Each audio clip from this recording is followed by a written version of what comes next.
Time now for Media Watch. James Creedon is here with us in the studio. Hi there, James. And you're taking a close look, aren't you, at the Israeli elections. We're expecting results in just over 10 minutes. We should be having some sort of exit polls anyway. That's right. But it looks like whatever the results, we're not going to know for sure immediately. There should be some negotiations afterwards. Voter turnout, though, that's one figure that everyone's agreed on. It's nearing 70%, is that right? And that's right. That's a pretty high level, isn't it? Being closely scrutinised by the Israeli media, and indeed it is seen as not necessarily good news for the Prime Minister, for the incumbent Benjamin Netanyahu. Voting about to end, TV exit polls imminent. That is the websites of the Times of Israel website. Now, they have been saying that voter turnout is the highest since 1999, Laura. So we'll bring you more on that as the evening goes on and as the results come in. But just a quick look at how it's being covered on social media and on media generally. This is the election everybody is talking about. Absolutely. Such a tiny country, but so many people are talking about it. Huge amount of attention from the world's press and on social media as well on what's happening. I stand with Israel. That's one hashtag in support of Benjamin Netanyahu, with a blend of the American and Israeli flags. So hashtags being used as well to drum up support beyond Israel for the respective parties. I stand with Bibi. That's a photo of Benjamin Netanyahu in his days as a soldier.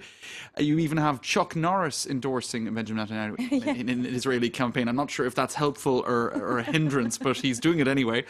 And then, of course, you've got Bibi doesn't speak for me. That one has been doing the rounds of social media as well, mobilising those who very much don't want to see him because he's re-elected. fighting, isn't he? It's not a sure thing by any means that he will be re-elected for a fourth term. He's facing a really stiff challenge from a left-wing group of parties led by Yitzhak Herzog. That's right. That's right. It's been a very tight campaign indeed. And then scrutinising of declarations that he made in the run-up to the final vote. The right wing is in danger. Arabs are voting in droves. And we got a lot of criticism for those remarks, Laura, indeed, across the international media. Netanyahu says no to statehood for Palestinians. That's the headline in the New York Times. Right, he said that just yesterday, didn't he? Just the day before on the last day of the campaign, literally. That's it. Now, for The Atlantic, they've been interpreting that as a sort of desperate measure to shore up his right-wing base by renouncing his commitment to a two-state solution as made in the so-called Bar Elan speech in 2009. So they're saying this really... It shows a lack of courage, in fact, to take risks to secure the country's future. Now, what they mean by that is negotiating some sort of two-state solution. Because Herzog says he wants to talk to the Palestinians. That's right. And, I mean, even though Netanyahu said he did in the past, it seems that he certainly made this very drastic comment in the last 24 hours. His argument is that the situation, the region, everything has changed since then. But, yeah, he made that speech last night. He also tried to make another speech today. Well, he did make a speech at Likud headquarters in Tel Aviv. But the broadcaster said, the Electoral Commission said that could not be broadcast live on television. Indeed. So he was pretty furious about that as well. Indeed, his speech to the US Congress as well, it wasn't broadcast on Israeli television. Of course, it was broadcast on C-SPAN and other networks, but Israeli they didn't TV, carry it in That's right, in Israel. for the same reasons.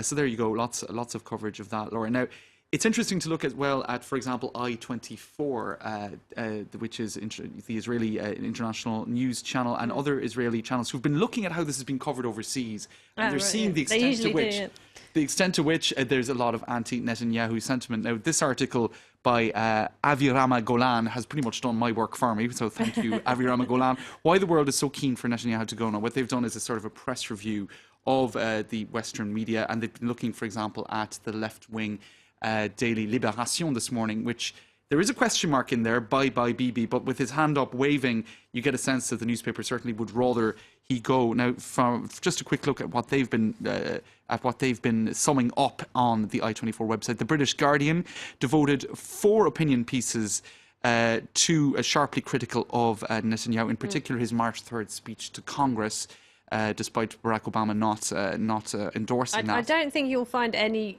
favourable editorial pieces in the Western, the European press anyway. To Netanyahu. I haven't found any anyway. This is what's coming across. In the United States, perhaps, but in Europe.